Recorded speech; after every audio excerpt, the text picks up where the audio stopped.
Hi everyone, Marches here and welcome back to the channel. For all of you who are new here, please don't forget to subscribe and of course ring that notif bell if you haven't, so you will be updated for my newest videos. Mostly I upload performance review of basketball sneakers, also lifestyle sneakers, and some travel blogs and anything under the sun. So hopefully you will subscribe and be part of this channel. So today I'll be reviewing this all new KT5 from Anta. This is new here in the Philippines in terms of availability, and luckily we're fortunate that Anta opened 2 stores right now here in the Philippines. One is the Mega Mall, that's the first one, and a new one opened at SM Aura, so we can get to have more Anta basketball sneakers, also running and performance and also lifestyle, because they have been putting out some dope basketball sneakers. Today we'll be talking about the performance review of the KT5 or the KT5.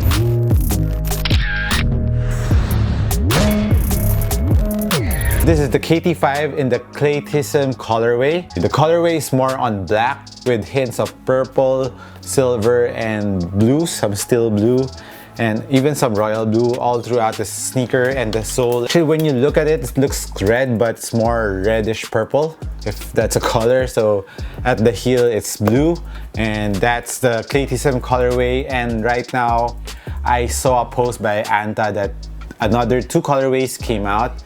It's the white with more on orange, more on the Golden State colors. Some accents of yellow and blue on the details of the sneaker. While the other colorway is more on yellow. The upper is yellow, then hints of blue and white on the details too.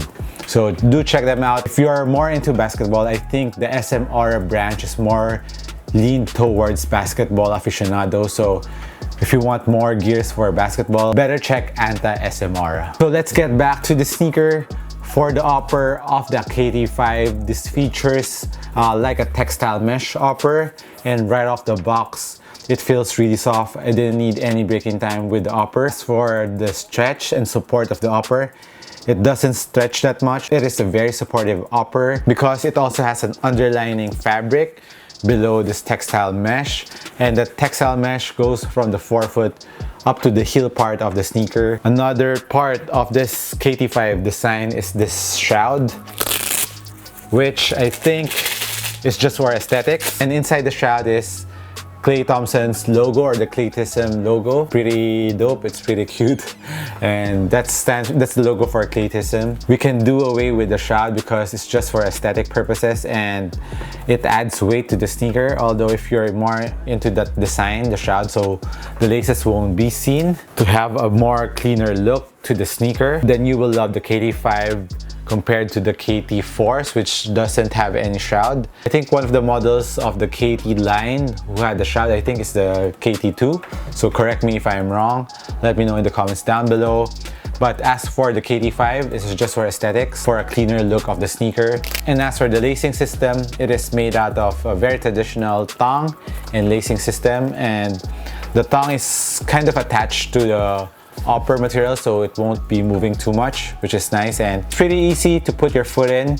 Even though it's a high cut, you can just open this up and just put your foot in. As for the durability of the material for this colorway, I'm not sure if they're bringing out some other materials on the different colorways, like maybe knit or some synthetic mesh upper like in the KT4s.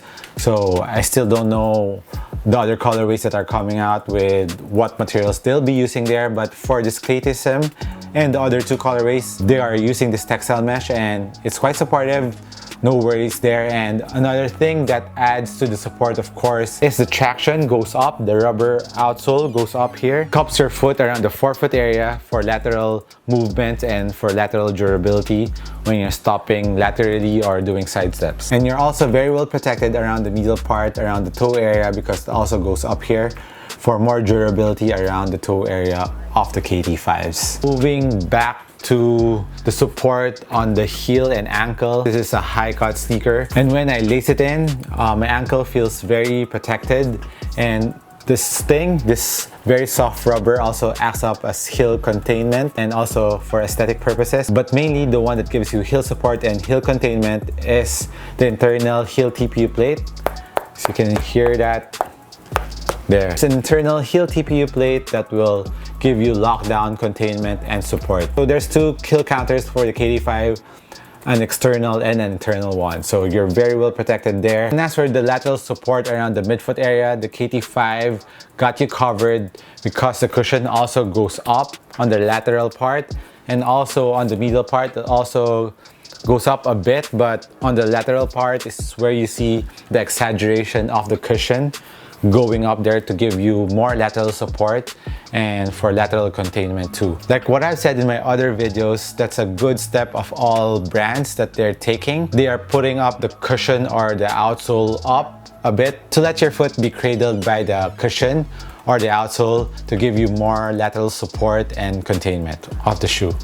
So good direction of all brands. And inside there's a very nice plush Achilles pillows, which is very comfortable. It has a very nice insole, neoprene-like feel to it. It's pretty soft, and when you remove the insole, you can feel the cushion below the strobo board. The strobo board is not that thick, so that's good. You can really feel the cushion when you're wearing it. Now, since we're talking about cushion, the KT5, very similar to the KT4, has a full-length A-flash foam, which is Anta's most premium foam, and they use it here for the KT5. If you like the KT4s, you will surely love the KT5s. And I think right off the box, the KT5's A-flash foam is a lot softer, a lot more plush. So impact protection on the KT5, I think they changed the density of the A-flash foam and it is more plush compared to the KT4s.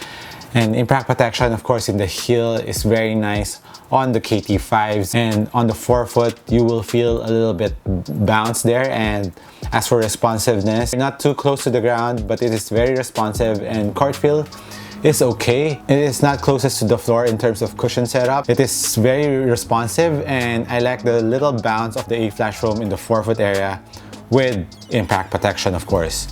So like I've said, if you like the KT4's cushion setup, and if you haven't tried the KT4s yet, and maybe you tried the KT3s, the impact protection on the A-flash foam of the KT5s is very nice. It's very plush, and there's just a little break-in time needed in order to really feel the foam. Maybe just a game, you will immediately feel the foam on the KT5s. Not a bad cushion setup on the Anta KT5s. Now moving on to the traction of the KT5s. Very similar to the KT3s, KT4s, it has this finger print pattern outsole with very thick rubber. So I think outdoor use is okay with this, and it is very well spaced, and right off the box, no break-in time needed. It grips very well on a very clean court, and on a semi-dusty court, you're still gripping really well on the floor, and on a very clean court, it squeaks a lot. If you love the traction in the KT3s and the KT4s, which I really love, it is very similar to the KT5s. One thing that they changed up on the KT5s is the torsional plate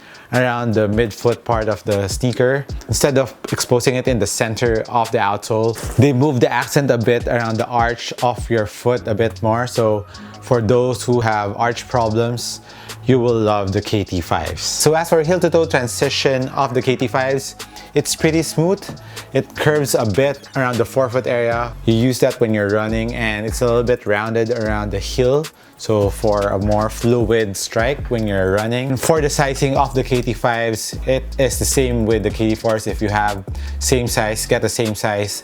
It runs a little bit big, so regular footer, go half a size down, and for wide footers, go true to your size. I think this is wide footer friendly because there's a little bit of toe space around the KT5s compared to the KT4s.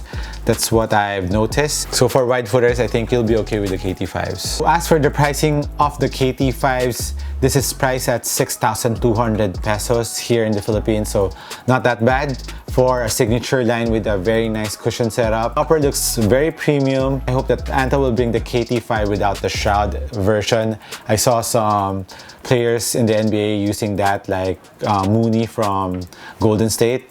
He wore the one without the shroud. And as for the weight, let's see for the weight. This is 478 grams, so it's a little bit more on the upper spectrum of weight, think because of the shroud. And this rubber plate around the heel. Overall, very nice performing sneaker for the KT5. And for the price, I think you will get a very good performing sneaker, and it will surely be a bang for your buck. So better check them out if you're around the Mega Mall or SM Aura over at the Gig. Do check out the Anta store there. Especially you Golden State fans, especially Klay Thompson fans, you will surely love the merch from Anta, because there's a lot of merch from Klay Thompson, bags, shirts, shorts, and joggers. Do check out the store. You will enjoy the store, alright? So this has been my performance review of the Anta KT5. Let me know what you think about the KT5. Are you copying the KT5, and which colorway are you waiting to come? And if you have any questions, do hit me a comment down below. This has been Marches once again. Thank you for watching. I'll catch you on the next one. Cheers!